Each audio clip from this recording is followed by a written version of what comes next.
thei thatna kan sei ma sang Dr. Sil Rampana zoram pelaka wa chu ve ma ka chuan kurtai hi mizoram chu hian a om tura ka ngai thina phairama ka kalma sakber tumin bazara kuari lungpui tia don dona tlanglian an lo zuar kan mu chuan makati kop mai kenia in an nga de ya an lo ngai na jok le nia lan na pakhat chu jing lama tlanglian pui puian pho chu a then hi tlai lama chuan a lo zo do to thin phai vai ho hian kini tlang mi ho ain kurtain eina sa jok ni na lang ti chuan enge ani kurta hi sa pho le khovel namdang kan hriat lar ber dan chu jageri ti ania hindi chuan gur anti a mizo chuan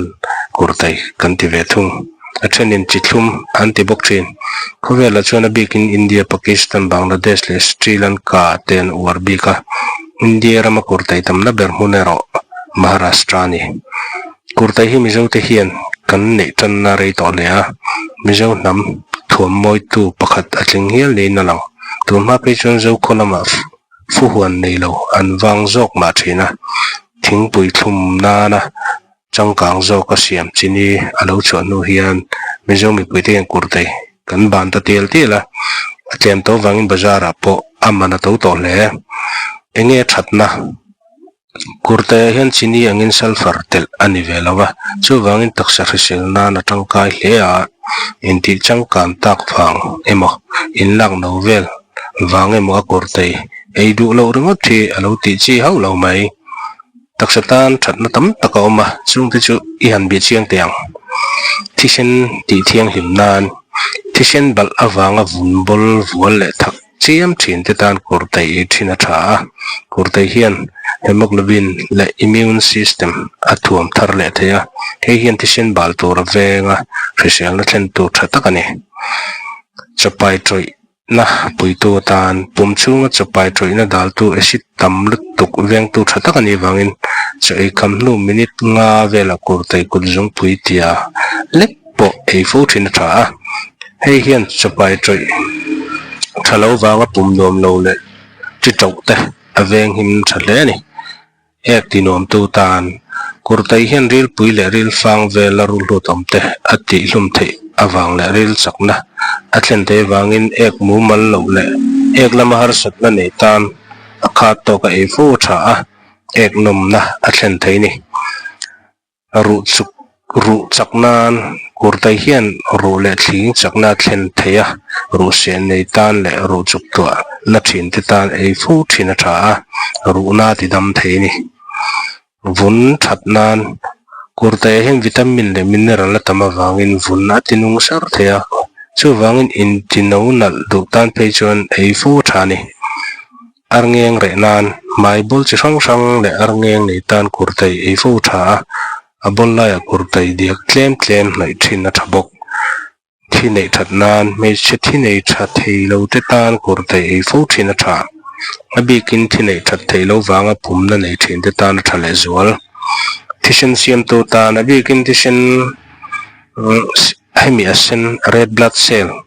nei tlem chak lo tan kurtai hi thale a hei hian chakna thar athlen thei wangin anemia laka inven nan le avi nei mek te tan a thale mi pachakna thlen tu tan sex lama chaklo mi pa te tan sun lut dip amla powder le kurtai e pola thale mi pachi cement ati pung thea phurna thlen thei taksa atui zo mai tur veng tu tan kurtai hian potassium atama wangin taksa in tui atlak cham changa veng tu thatakani wangin e fu tha chuan pangtimur siam tu tan potassium ani wangin electrolyte balance asiam rol theya he hian pangtimur na tho ati chak theya chu wang kurtai e thina tha chuan to beratan sam thatna tan kurtai hi vitamin C tamna heng sunlu nimbu tuile kol thei tenen e polin samati thang thain sama sei duwa truak tu rei taka veng thei bokani ti chuan ei athala ki kan han en wang ula athen chuan in thanga langa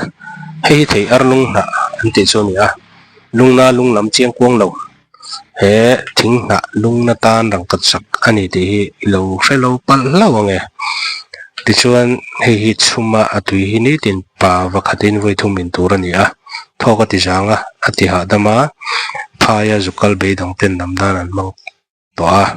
thamu takin ei thei ti chuan chhumla atui indonia ahanga e hriam lowa atak po e mei tur ani hei hian vai damdawi a hal lo boka ei polma la poina omlo ti chu ti chuan hei ve thung hi tluangil an ti kha ni a tam tak chuan kan hrelo mai thei ni he thil ker hi chu a hre kan om tho mai thei a hna hi an enila tespata na tenen po in an na lai tam taka mani chu hemi tluangil ti a that na tlem kan sei le lokang khruizam chi na tung sol deuh a hna hnuailam chu mai polanga pophak ani ti chuan kan hre tiam thei mem tluangil hi thilwang vak lo om du na mual nei bi kani a abul bal hi chut soma chum nuwa atui hi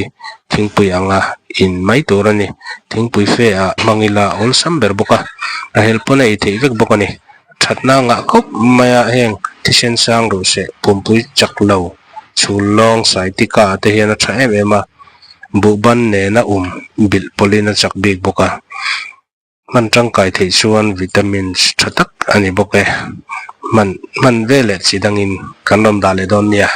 tini ti chuan hei Ankasa pui an ti kha nia an hriam no pang deuh jok chuan kan hrelo mai theia he thil hi kan hravek ome ti chuan hmeichhe hnute cancer tur veng thei tu ani baka hnute cancer vei to ten he Ankasa pui e wangin an dam pui thu an lo sei to boka ei dan le siam dan bi kom lo mizo in kan ei dan akha ani mai kan hrethiam mem Ankasa tei chu hei tawa te pon tela helang reng deuh te pon eng te pon chak jok hial mai theia kan te pon kan eya Ankasa chu chang le kan baya tiang deuh kha ani ome ei dan ka chu manin tui tura kan hriat dan ang khanin kan siam top mai don nia